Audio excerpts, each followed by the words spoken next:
Mainpuri Lok Sabha seat पर polling dump, Sapa ने किया पोस्ट और जो हकीकत की बयान, उसने मचा दिया सियासत में घमासान। सालों बाद पोलिंग डंप का मामला आया सामने। बीजेपी वालों ने इस कारनामे को दिया अंजाम और सपा के बूथ एजेंट के साथ किया ये काम।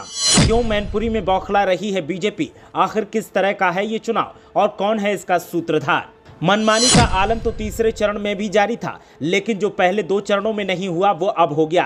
बीजेपी के लोग मैनपुरी में ऐसे बौखला गए हैं कि अब बौखलाहट में पोलिंग को ही डंप करने लगे हैं। सपा ने इस साजिश का खुलासा किया और खुलासे के साथ ही कुछ ऐसा कहा जिसने सियासत में सनसनी का माहौल बना दिया। सपा ने पोस्ट किया और कहा कि मैनपुरी लोकसभा के करहल विधानसभा के मैनपुरी ब्लॉक में बूथ संख्या 248 पर बीजेपी के लोगों के द्वारा सपा के एजेंट को बाहर निकलवा कर पोलिंग डंप करवा रहे हैं। संज्ञान ले चुनाव आयोग, निष्पक्ष मतदान सुनिश्चित हो।